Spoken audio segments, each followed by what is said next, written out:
Let's do this. Absolutely. Before we go to our score predictions, we're going to talk to one of those players that will definitely have an opportunity to make an impact against Lexington this Saturday. A defender who made his official debut with Orange County this past weekend, defender Tom Brewitt. Tom, first and foremost, welcome to our show. And how are you feeling? No, thanks for having me. Yeah, really, really pleased to be here. Good to get off to a winning start on Saturday, and hopefully we can continue that forwards.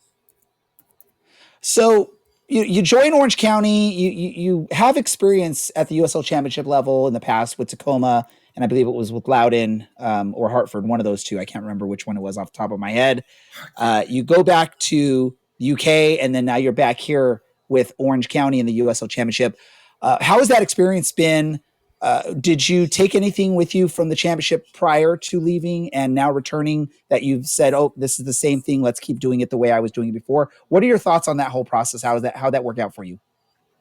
Yeah, no, of course the differences between playing in England and playing here is massive in terms of the travel. You don't have to experience that when you're back in England. So that's something that I'm used to. I haven't been here for or played in the USL for 2 years. So acclimatizing myself to that over the coming weeks and months will be key to having a successful season. And coming onto this team, you wearing the captain's armband. Obviously, there was a very popular defensive captain prior to your arrival here. What kind of honor is it to wear a captain's armband and represent a team as a center back or as a defender on a team with aspirations of lifting the cup? Yeah, of course, it's a massive privilege to lead this group of men and to lead this club. It's something I always aim to do in terms of being a leader, whether I'm wearing the armband or not. And it's nice to be recognised by the playing staff so early on in my time here that I can lead the group by wearing the armband. And you got a good solid set of defensive players, if not a very minimal amount of defensive players back there, right? So obviously there's always worry from fans when you look at it is about potential injuries from what you got. But what do you see with your fellow backline, your defending defensive teammates? What have you done, or how have you guys gelled so early in the season? And what potential improvements do you see between you and Dogman and Duty and Nico and whoever else is playing defense with you? What can fans anticipate going forward from you guys? Now, look, I think we started the season strong on Saturday. I don't think any of us are happy with the fact that we conceded 2 goals. I'm certainly not. I mean, we'll talk about the second one as much as we want, but that's a different story. I won't say too much on that one. But no, we don't want to give up goals too easily, and we want to be resolute and hard to beat. And I think that starts on the training ground, building relationships with each other, and really demanding a level of expectation from one another. I think me and Nico have started to form a good relationship that's going to be key to our partnership in the heart of the back four. And as I say, we're going to be striving for clean sheets throughout this year because that gives us the best chance to win games. Yeah, we're definitely going to win games, Tom. There's no question there. Great to have you on the show. Welcome for the very first time. Hopefully, the first of a whole bunch of times. I got two questions for you. That's all. First of all, at what age did you realize that you could make money and make a living as a professional athlete, as a professional soccer player? When did you realize, man, I'm pretty good at this? Um, Early, I think. I think from the minute I could think, I always wanted to be a footballer. From the age of sort of 4 or 5, I had the ball at my feet. Um, Joining Liverpool at 10 years of age, and I think even at such a young age, you're training pretty much every day of the week. So yeah, it's an honour to play for the club that you brought up supporting, even at such a young age. And I think at that point, even though you're a long way away from being professional, it feels professional, it feels real. Um, even at 9 or 10 years of age. So even as far back as that, I'd say. So relatively young. That's pretty cool to know that about yourself at that age. Um, I'd like to talk a little bit about the captaincy. How did that come about? How did you get the armband? Was it the gaffer who made that decision? Was it the players who made the decision? And when did you find out that you were named captain of this team? So I think the final decision that ends up being between Danny and Pete and the playing staff. I'm a firm believer that the group picks the captain. That in terms of being a leader on the field, you've got to represent the lads, and they've got to know that you've got their back, and you're going to demand and set a standard every day that you come to the training ground, and that's what I've tried to do. So in terms of the timeline on things, I think it was maybe slightly delayed because I had the small facial fracture halfway through pre-season, so I missed about 10 days. And when I came back from that, Danny, the gaffer, pulled me into his office, and yeah, he told me that I was going to be captain of the group for the year. That's awesome. Well, congratulations on that. One more question. This is actually a listener question from DK Jenks. How did you like the environment at the champ, seeing as this was your first official match in front of the Orange County fans and the County Line Coalition this season, the team supporter group? I loved it.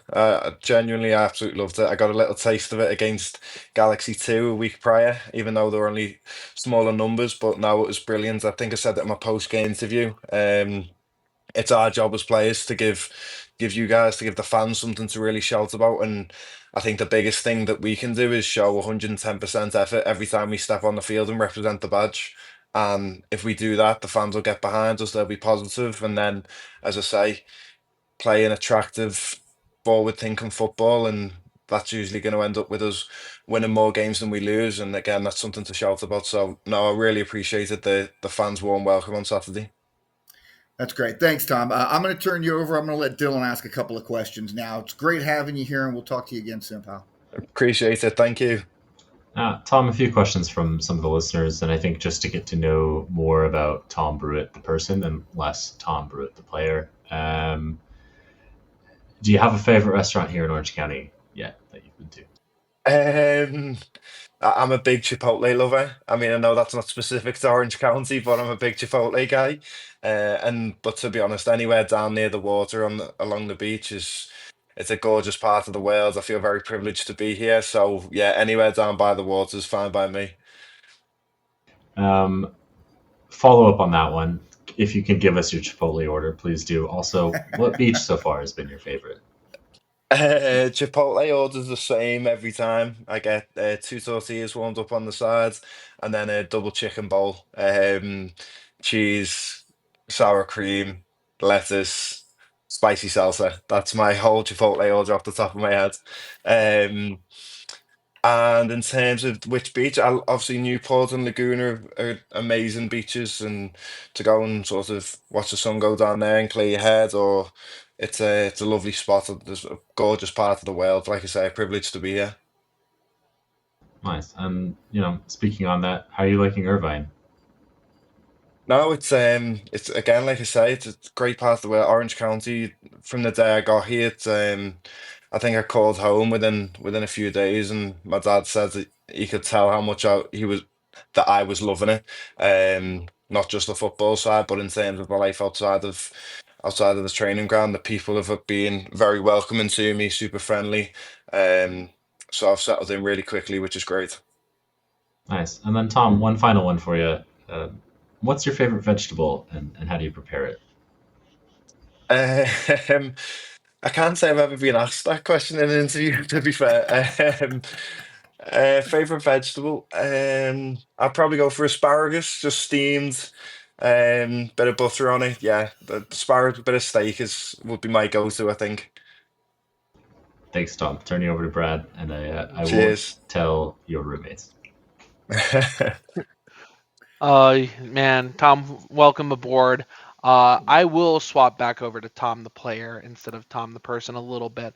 One question I do like to ask players when they join is who do you model kind of your football style off of, your play off of?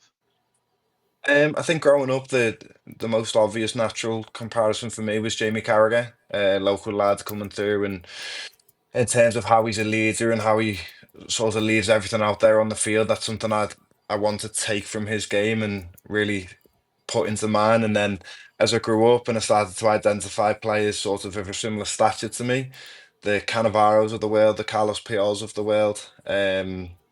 they're the sort of guys who I try to take inspiration from and take elements of their game and try and put them into mine. All right. You're in a unique position where I don't think we've ever gotten to ask a player, to compare apples to apples, English professional football to the USL, and you've been in both for many a year. So I know obviously your most recent experience came in League Two. How does that compare to the USL Championship?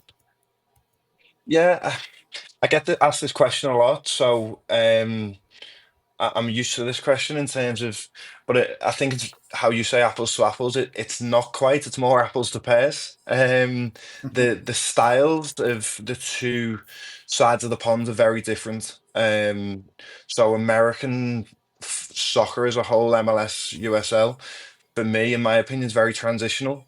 Fast paced, end to end, dynamic, and I would say the certainly the lower leagues in England are probably more structured and tactical in a way. The USL's grown a lot over the last few years, certainly since my first time here. And I think a huge part of, as I said earlier on in the podcast, the travel side of things has a huge impact. Where, I mean, we're going to go and play against Detroit and Pittsburgh and Charleston on the road, which as an Englishman, before I'd been here, is completely alien. It's kind of like flying all the way to Turkey for a league game. It's three time zones, a 6 hour flight, and having to deal with that in the different climates makes it difficult to compare. Um, but yeah, it's certainly different elements to both that I certainly enjoy. Awesome. I feel like I'm going to set myself up for disappointment here, but as a Scouser yourself, Toffees or Liverpool? I'm Liverpool, born and bred, yeah. All right, well, ignore my background then. And then, last but not least, do you have any message for the fans after, your first week and looking forward to the next game at home as well? No, like I say, I think they've been absolutely brilliant with me from day one. They've been loud, they've been positive, and that's huge as a group of players to feel every time we're at home. As I say, travel's a big part of this league, and if we can make the champ a difficult place to come as players, as fans, and sort of aligning all together, I think that's a big thing for me as captain. To try and make sure, from players to fans to staff to community, we all align in a common goal of having a successful 2025. Right. Hey, Tom, I had a couple more questions I wanted to ask you. First one, the mask. Was the choice of a black mask intentional because of obviously the orange and black? Did you have any other color options there, or was it always going to be black? No, look, unfortunately during pre-season, I cracked my cheekbone in Mm-hmm. three places, um, and it was a case of I want to get back on the field as soon as possible. Suffered minor concussion, but once I went through concussion protocol, I could get back onto the pitch with a layer of protection for the loose bone in my face, effectively. And we found this. The doctors were great with me here. We connected with a company called Protect 3D, and it was really cool. Actually, they've got their own app. They scan my face and they 3D print this mask relevant to your face, protecting the area of your face that you need protecting. So, unfortunately, no, I didn't have the color say, but the black fit well, and you won't be able to see it, but it's got the Orange County crest and my number 5 next to it on my cheekbone, which I think is a pretty cool touch from the guys at Protect 3D. All right, at the game this coming Saturday, I'm going to make sure that I get a picture of you and get that so that the fans can see that. I think they'll like that. One other question for me, Tom. This is one we like to ask all of our guests. Who gets in first and gets on the ox? I'm in control of the Orcs at the minute. Whether the lads like that or not, I'm not sure, but they don't have much say. No, look, I try and accommodate everyone and get the feeling right for each given day. Obviously, when it comes to a game day, I like to get the music as loud as possible, get the energy pumping in the changing room, and set the tone from then. And throughout the week, I try to accommodate for everyone. Okay. And then in regards to musical tastes, who, in your opinion, has the best and worst taste in music on the team? Oh, too tough a question, that one. I've not. There's too many people that are hiding their music interest at the minute, which makes me skeptical. So I can't say just yet. Um, one or two of the interns that do an amazing job for us who work with Mario. I mean, every now and again I walk in the morning, I've got to turn their music down or off. So I won't name any names, but sometimes the reggaeton at 8:30 in the morning's not exactly what you want to walk into. But no, as far as the players are concerned, I've not heard everyone's choice of music so far, but I'm sure I will as the season goes on. All right. Well, we will absolutely make sure that later on in the season we have you on again, and then you can fully answer on who's got the best and worst. And No now, problem. No problem. I Now, think Ray's got a few things for you. oh, I was going to interject real quick, Larry. This is a question that we do ask players over the course of the season. So, how many of the players are going to say you have the best or worst taste in music over the course of 2025? As I say, I'd like to think I try to accommodate for everyone.